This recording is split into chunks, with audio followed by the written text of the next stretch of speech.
सभी संत समाज को और अपने भाइयों से जो विषय श्री जी राधा रानी के नाम पे जो कुछ बोला जाएगा, अगर किसी पूजनीय संत को या मेरे किसी भाई को बुरा लगे तो पहले ही उनसे हाथ जोड़ के आशा करते हैं वो हमें माफ करेंगे। लेकिन जो भी बोलेंगे वो श्रीमद् भगवत गीता, यथार्थ गीता में श्री कृष्ण भगवान क्या बताना चाहते हैं, प्रमाणित पवित्र गीता करेगी। हमारी केवल आवाज है। आज इस बात पे भी खुलासा हो जाएगा। बाकी अगर पहले ही बताना चाहें तो श्री जी राधा रानी के नाम का जो विषय चल रहा है, जो चर्चाएं चल रही है, ये केवल कोरी भ्रांति है।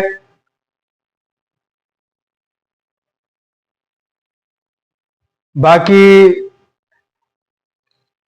इस पे चर्चा करते हैं। पहले आपको दिखा देते हैं, ये यथार्थ गीता है। ये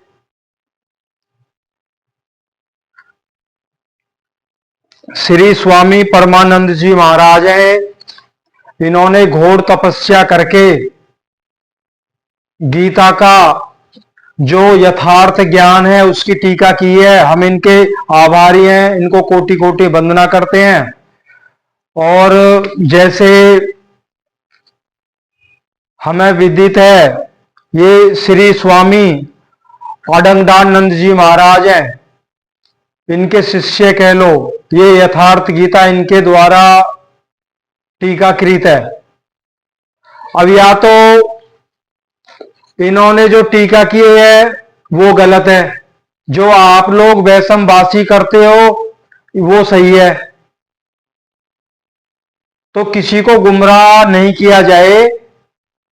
देखो, भक्ति होती है, पहले तो कोई भी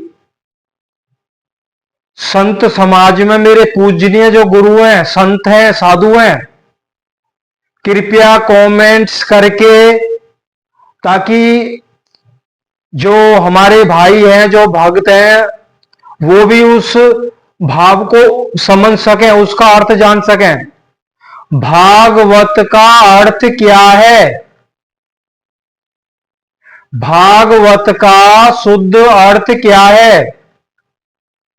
जब हम उस अर्थ को जान जाते हैं ना, तो ना कहीं कृष्ण है, ना राधा रानी है,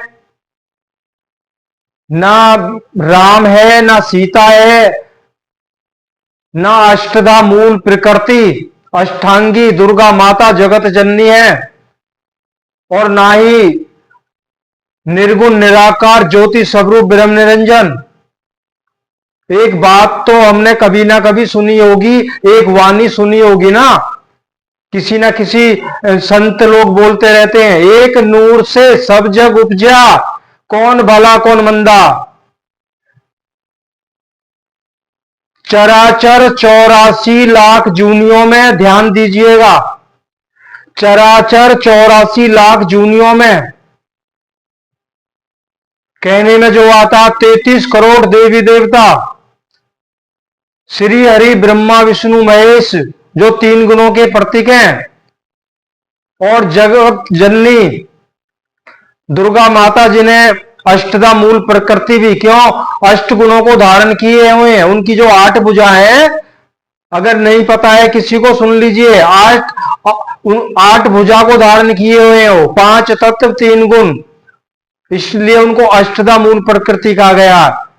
सर्व जगत की रचना उनसे हुई है। अभी जो बताया 84 लाख योनियों में, 33 करोड़ देवी देवता,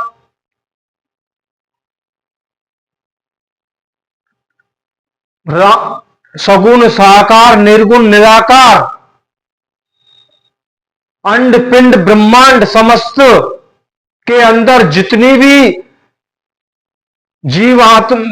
जीवात्मा ने नाना प्रकार का जो शरीर धारण किया हुआ है, सभी के अंदर एक ही आत्मा है, एक ही आत्मा है। और सभी और उस एक आत्मा का नाना प्रकार के शरीरों को धारण करते हुए सब रूप भी एक है। यही सत्य है। जो इस सत्य को जानता है वही सनातन है और उसका धर्म भी सनातन है। सनातन दो ही वस्तु है, दो ही तो चीज है सनातन, एक आत्मा और एक परमात्मा। जो जो जीव भूलवश शरीर धारण किया हुआ था, जब वो एक ही भाव हो जाता है, वो आत्मा जब पूर्ण साधना करके वो जीव तो परमात्मा में एक ही भाव हो जाती है। तो ये केवल हमारा एक भूल भरम है, ये हमारी श्रद्धा है। श्री कृष्ण भगवान ने कहा है ना कोई देवी है ना कोई देवता है। यथार्थ गीता में उन्होंने साफ साफ किया है, अर्जुन ना कोई देवी है ना देवता है। ये जो लोग हैं ना, ये श्रद्धा अपनी अपनी श्रद्धा से मुझे ही भजते हैं, लेकिन उन्होंने यहां पे कह दिया ये लोग मूढ़ बुद्धि के हैं, जो अपने मन कल्पित अनंत भक्ति की जो अलग अलग रास्ते बना लेते हैं। कोई पीपल को पूज रहा, कोई पीपल की परिक्रमा कर रहा, कोई गंगा में गोते मार रहा, कोई कुछ कर रहा, कोई कहीं जा रहा, कोई कहीं जा रहा, कह रहा है ये कर तो मेरी ही भक्ति रहे। तो इनकी श्रद्धा के हिसाब से ना कोई देवी है ना देवता है, तो वहां पे मैं ही खड़ा हूं और इनकी श्रद्धा के हिसाब से इनकी भक्ति को मैं ही पुष्ट करता हूं।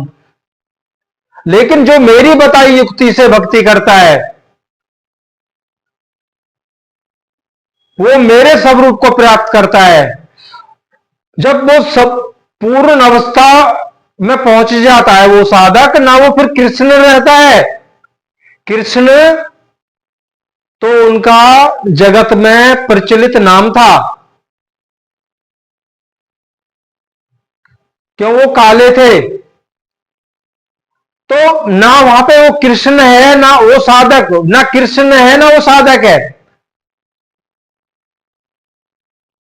वो इष्ट में एक ही भाव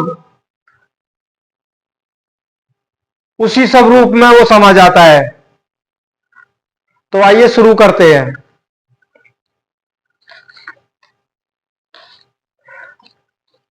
श्लोक अध्याय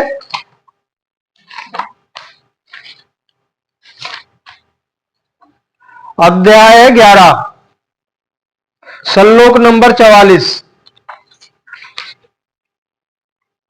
ये श्लोक नंबर 44 अध्याय 11। अब क्या बताया इसमें? इसमें भक्ति को भी बताया है, जरा ध्यान से सुनना। ये हमारा देव दुर्लभ मनुष्य तन है, हम एक दूसरे की खींचातानी में लगे हुए हैं, समय बर्बाद हो रहा है हमारा। कबीर साहब ने भी कहा है ना, ये सांसों रूपी ढोल बाज रहा है, ये नगाड़ा कब फट जाएगा तुम्हें पता ही नहीं है। इसलिए सत्य को जानो और उसके पीछे लग जाओ।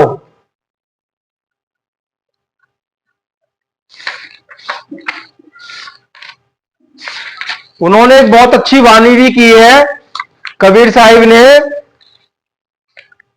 उन्होंने कहा है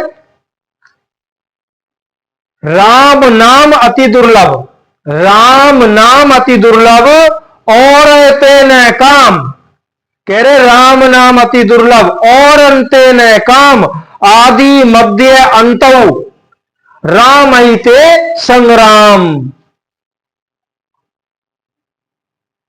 कह रहे मुझे तो जीवन भर उस सच्चे राम से ही संघर्ष करना है, मुझे औरों से किसी से कोई काम नहीं है। वो राम ही मेरी नैया पार करेगा। उन्होंने अपने लिए नहीं कहा, वो तो सर्वज्ञ थे, उन्होंने हमारे लिए वाणी छोड़ी है। ऐसा कर लो, जब भी मौका मिले राम से ही संग्राम करना है। तो संग्राम का मतलब क्या है? सत्य को पकड़ो, जितना भी हो सत्य पे चलो, सत्य पे चलो। ना कोई राम है, ना कृष्ण है, ना राधा है, ना सीता है। जब हम और आप पूर्ण हो जाएंगे ना, तो हम ही राम है, हम ही कृष्ण है, हम ही सीता, हम ही राधा है। क्या कहते हैं श्लोक 44 अध्याय 11? माफ करना, संस्कृत हम पे आती नहीं है। आप चरा ये उस समय का वृत्तांत है जब विराट रूप श्री कृष्ण भगवान ने दिखाया था, तो अर्जुन घबरा के थर थर कांपने लगा। उनके अंदर एक डर बैठ गया। मैं तो इन्हें कभी केशव कहता था, कभी कृष्ण कहता था, कभी इन्हें यादव कहता था, कभी कुछ कहता था। उन्हें डर लग गया, मैंने कितना बड़ा घोर पाप कमा लिया। ये तो मेरे सका नहीं है, तो कोई और ही है। तो उस समय का वृत्तांत है कि अब अर्जुन बोल रहे हैं, आप चराचर के पिता हैं, इसलिए मैं अपने शरीर को भली प्रकार आपके चरणों में रखकर प्रणाम करके स्तुति करने योग्य आप ईश्वर को प्रसन्न होने के लिए प्रार्थना करता हूं। अर्जुन बोल रहा है, हे देव, पिता जैसे पुत्र के, सखा जैसे सखा के, और पति जैसे प्रिय स्त्री के अपराधों को क्षमा करता है। अब देखो कितना विनम्र भाव से जो ना विनती कर रहे हैं। कह रहे जैसे एक सखा दूसरे सखा के पापों को माफ कर देता है, एक पिता अपने प्रिय पुत्र के गलतियों को माफ कर देता है, एक पति अपनी प्रिय पत्नी के अपराधों को माफ कर देता है, वैसे ही आप भी मेरे अपराधों को सहन करने योग्य है। मतलब क्षमा करिए। अपराध क्या था? अब सुन लीजिए क्या अपराध था अर्जुन का। हमने कभी हे यादव, हे सखा, हे कृष्ण कहा था, समाज के बीच में कहा था, अथवा एकांत में कहा था, भोजन के समय अथवा सोने के समय कहा था। क्या कृष्ण कहना अपराध था? काले ही थे, गोरे कैसे कहे जाते। यादव कहना भी अपराध नहीं था, क्योंकि यदुकुल में तो जन्म ही हुआ था। सखा कहना भी अपराध नहीं था, क्योंकि स्वयं श्री कृष्ण भी अपने को अर्जुन का सखा मानते थे। जब कृष्ण कहना अपराध ही है, एक बार कृष्ण कहने के लिए अर्जुन अनंत बार गिड़गिड़ाया, क्षमा याचना कर रहा है, तो आप किसका करें? नाम कौन सा लें? फिर उनका क्या नाम लिया जाए? वस्तुतः चिंतन का, जैसे अब यहां पे यह हमारे लिए शिक्षा है। जब अर्जुन इन नामों को अपराध मान रहा है, तो किस नाम से उनकी भक्ति की जाए? हम एक दूसरे की टांग खींचने में लगे हो रहे हैं। किस लिए? फलाना संत राधे राधे कर रहा है, वो ये कर रहा है, वो ये कर रहा है, जब राधा है ही नहीं। राधा कौन है? इसमें जिक्र आएगा। राधा एक हमारी जो श्रद्धा है उसको पुष्ट करती है, वो एक प्रेरणा है। राधा प्रेम को जागृत करने वाली एक प्रेरणा है। हमें राधा जैसा होना चाहिए, राधा जैसा प्रेम श्री कृष्ण भगवान से हमारा होना चाहिए। वो एक प्रेरणादायिनी है, प्रेरणादायक। राधा तो नाम है, सब राधा तो जगत में बहुतों के नाम है। तो राधा, अगर कोई राधे राधे ही जप रहा है तो उसको तो कुछ मिलना नहीं है भाई। तपस्या करनी होती है। आएगा जिक्र, केवल कृष्ण कृष्ण कहने से, राम राम कहने से या खांड खांड कहने से, गुड़ गुड़ कहने से मुंह मीठा नहीं होता है, खाना पड़ता है। सोने को तपाया जाता है जब वो उसमें असली चमक आती है। गन्ने के रस, गन्ने से लेकर मिश्री बनने तक पता कितना प्रोसेस चलता है। वैसे ही हमारा भी प्रोसेस चलता है, हमको भी भक्ति में पिलना पड़ता है। कहने मात्र नाम लेने से कुछ नहीं होने वाला, हम नाम के पीछे लग गए। अरे भैया, जो राधे राधे जप रहा वो राधे राधे, हमें क्या लेना। हमें कृष्ण नाम अच्छा लग रहा है तो कृष्ण कृष्ण करते रहो। जिसे जो अच्छा लग रहा है वो करे, जुड़े रहो उससे। अब ये तो है नहीं राधा राधा जपने वाले भी सभी भी सब मतलब पूर्ण अवस्था को पहुंच जाएंगे। जो पहुंचेगा राधा राधा जप के, जो कृष्ण कृष्ण जप के, जो ओम ओम जप के, वो एक ही हो जाते हैं फिर सबके सब। तो या तो फिर ये निकल के आता है, एक दूसरे की टांग खींचो ताकि हम ऊपर जाएं, हम ऊपर जाएं। भागने पहले भी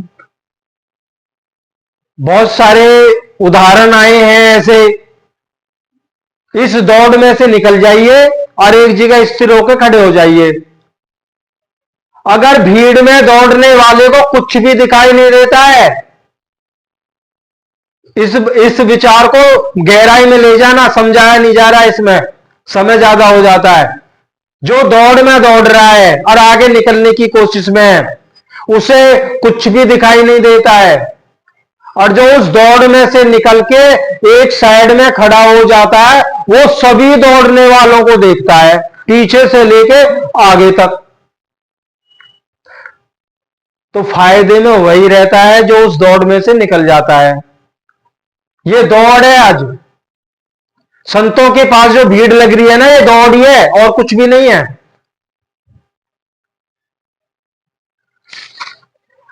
तो कह रहे फिर कौन सा नाम जप है, जब अर्जुन तो इन नामों को लेना अपराध मान रहा है। तो वस्तुतः चिंतन का जैसा विधान स्वयं योगेश्वर श्री कृष्ण ने बताया। देखो, श्री कृष्ण नहीं थे, वो महायोगेश्वर थे, वो महायोगी थे, वो गुरुओं के गुरु थे। अर्जुन अनुरागी था, इसलिए उनका परम भक्त, परम शिष्य था। हमने विचार किया है कभी? हमने तो एक दिन विचार किया था, भाई भगवान अर्जुन का रथ हाँक रहे हैं, जबकि सारथी तो अर्जुन को होना चाहिए था, भगवान को तो बैठ के चलना चाहिए था। तो इसको भली भांति तब समझे जब श्री कृष्ण भगवान ने कहा भगवान कुछ नहीं करते हैं। तो अर्जुन ने कहा था, तो फिर लोग कहते हैं कि बिना ईश्वर के तो पत्ता भी नहीं हिलता। तो श्री कृष्ण भगवान ने कहा ये लोग मूढ़ बुद्धि के हैं जो ऐसा सोचते हैं। कह रहे अगर भगवान करते हैं, कब करते हैं? अर्जुन तेरे जैसा कोई अनुरागी शिष्य होता है तो वहां मैं उसका रथ, जीवन रूपी रथ को मैं हाँकता हूं, मैं उसका सारथी बनता हूं।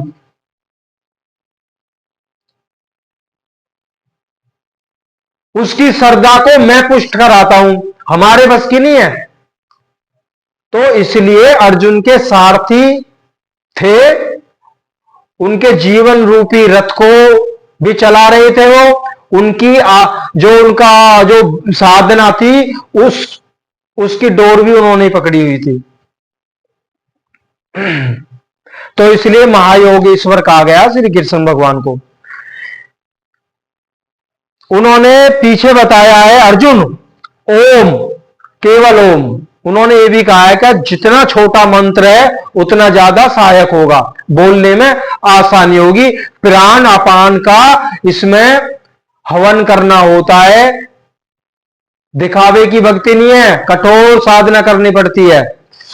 कह रहे अर्जुन ओम, बस इतना ही अक्षय ब्रह्म का परिचायक है, इसका तू जप कर और ध्यान मेरा धर।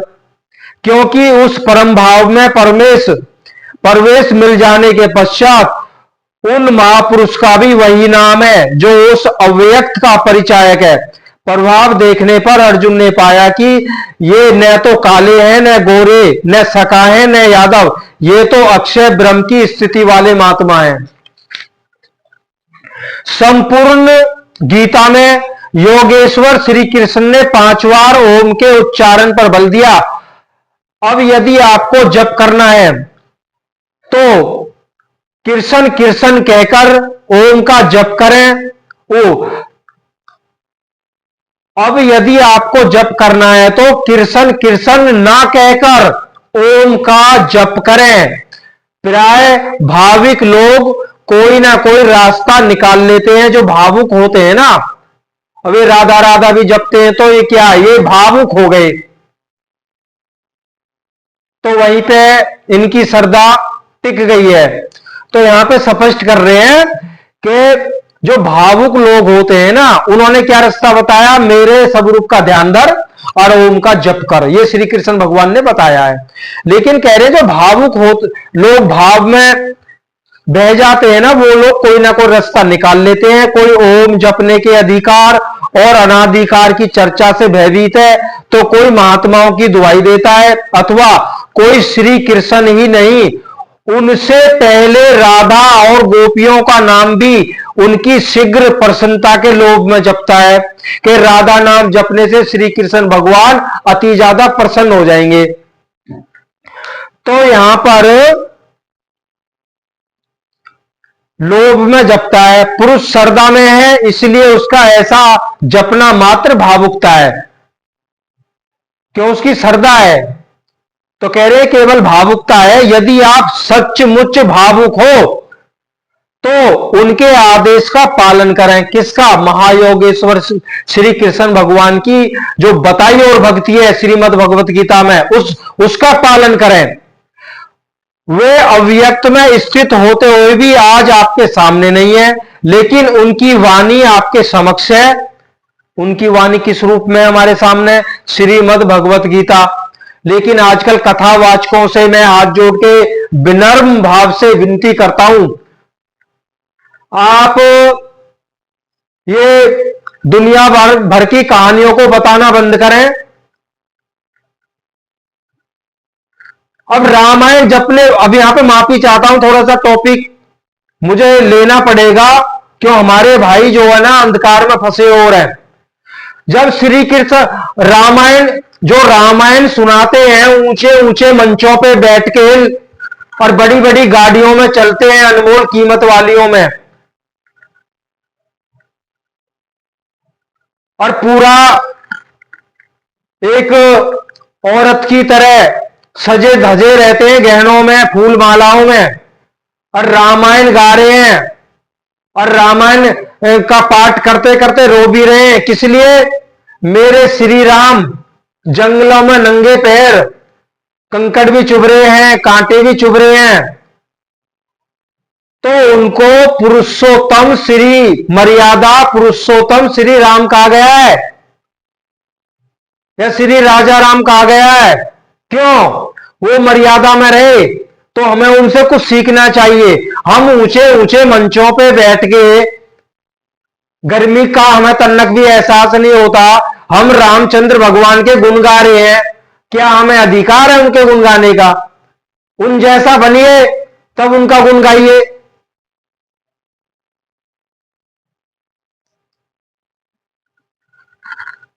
कहानियां सुनाते हैं, लोगों को मंत्र मुग्ध करते हैं। श्री कृष्ण भगवान ने बोल दिया है पीछे 4 अध्याय में शायद, ऐसे लोगों को अर्जुन में अधोगति में डालता हूं जो मेरी बताई हुई भक्ति को छुपा के अपनी मन गढ़ंत भक्तियां बताते हैं।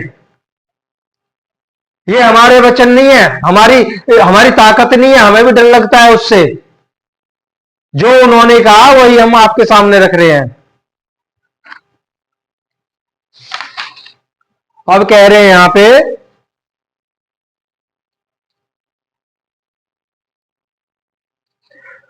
कह रहे तो उनके आदेश का पालन करें, वाणी आपके समक्ष है, उनकी आज्ञा का पालन करें, अन्यथा आप ही बताइए कि गीता में आपका क्या स्थान है।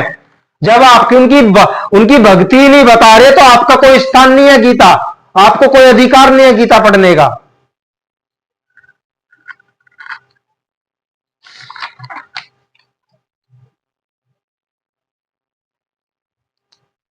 कह रहे हां इतना आश्चर्य है, जो अध्ययन करता है सुनता है वह ज्ञान तथा यज्ञ को जान लेता है, शुभ लोकों को पा जाता है, अतः अध्ययन अवश्य करे। अब हम एक और हाथ जोड़ के विनम्र भाव से विनती करते हैं, ज्यादा कथावाचकों के प्रति करते हैं, उनको ज्यादा लोग सुनते हैं। श्री कृष्ण भगवान ने कहा है अर्जुन कर्म कर, फल की चिंता मत कर। ये बच्चा बच्चा जानता है। तो कौन से कर्म की बात कही गई है? हमें नहीं पता, कोई कमेंट करके बताना हमें कौन से कर्म की बात कही गई है, कौन से कर्म को करना है जिसकी हमें फल की चिंता नहीं करनी है।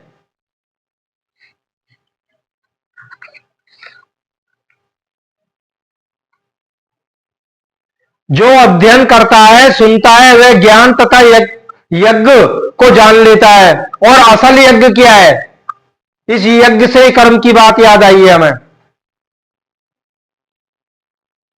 इतना भी बता देते हैं, एक यज्ञ वेदी बना के घी जौ तेल घी सामग्री वगैरह डालना, आहुति डालने का नाम यज्ञ नहीं बताया है। इसका खंडन किया है श्री कृष्ण भगवान ने। तो कौन से यज्ञ की बात की गई है?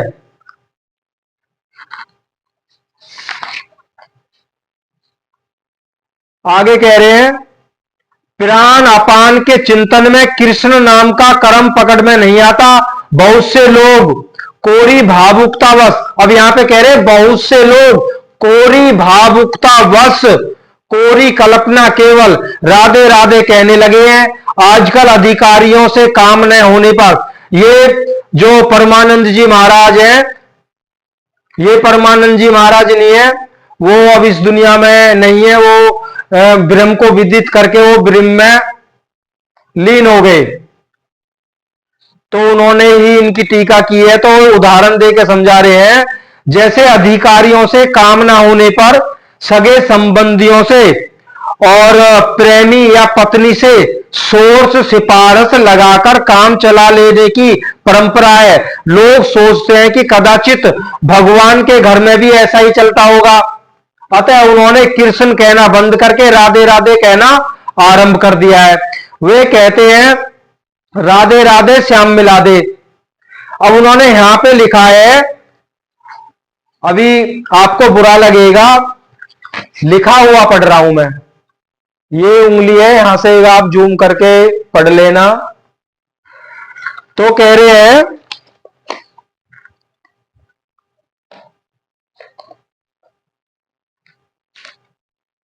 उन्होंने कृष्ण कहना बंद करके राधे राधे कहना आरंभ कर दिया है। वे कहते हैं राधे राधे श्याम मिला दे।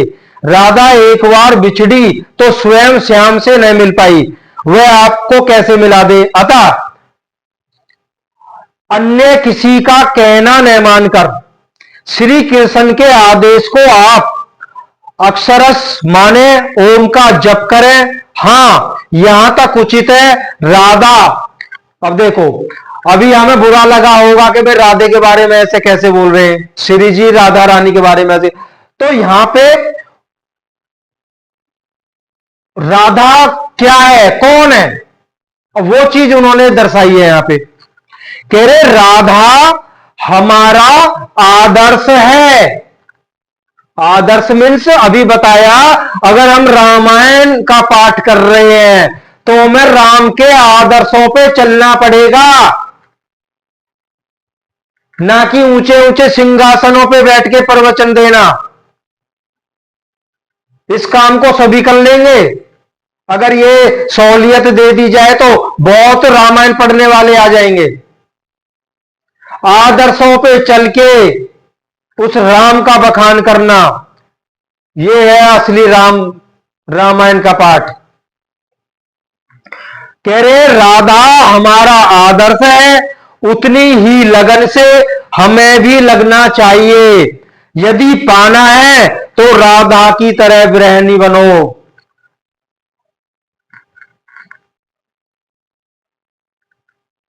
अब आगे क्या पढ़ेंगे, अब यहीं पे थोड़ा सा, जो श्री जी राधा रानी है वो प्रेम की मूरत है, उनसे हमें, देखो, उनसे हमें प्रेरणा मिलती है। जब हम श्री जी राधा रानी को उनकी भक्ति करते हैं, उनका जप करते हैं, तो हमें अच्छी तरह मालूम है कि राधा जी को कितना प्रेम था कृष्ण भगवान से।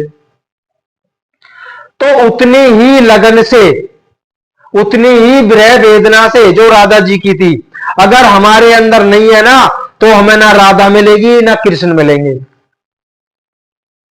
यहां पे एक सत्यवाणी ध्यान में आ गई है, विरह मिला, विरह जगावे ब्रह्म को, और ब्रह्म जगावे जीव, और जीव जगावे पीव को, और ये ध्यान से उतर गया, विरह जगावे ब्रह्म को, ब्रह्म जगावे जीव, और जीव जगावे सुरत को, और सुरत मिलावे पीव।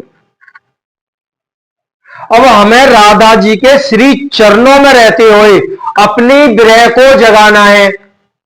विरह जानते हैं ना हम सब, कुछ भी नहीं भाता,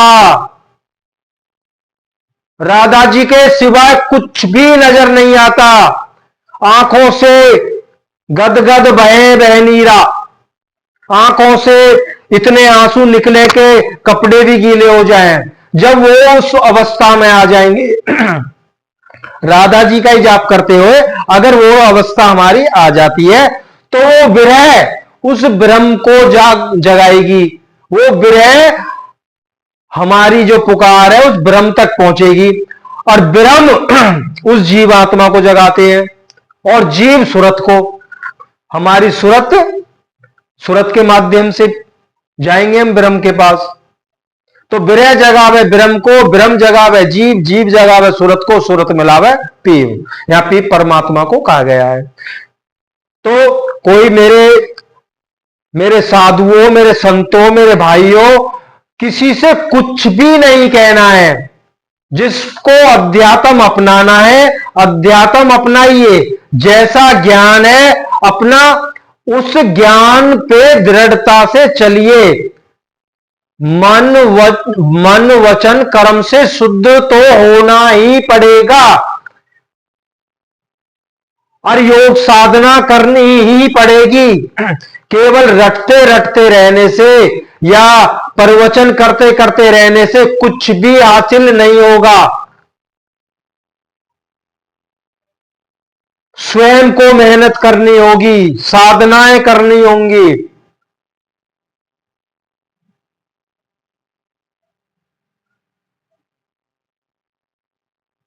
और एक अंत में बता देते हैं आपको, एक दो दिन में उस सत्संग को भी डालेंगे, श्रीमद् भगवत गीता से ही डालेंगे।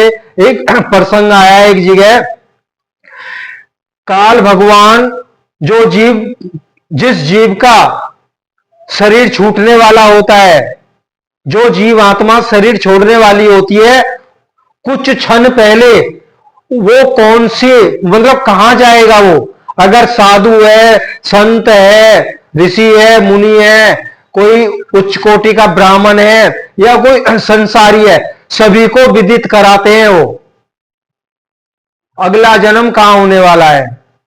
अगर कोई अध्यात्म पे चलने वाला साधु है तो उसको भी विदित हो जाता है, मेरी भक्ति पूर्ण होगी है तो मैं कहां जाऊंगा, अगर नहीं हुई है तो मुझे वापस लौट के आना। ये सारा कुछ विदित हो जाता है जाते समय और आते समय।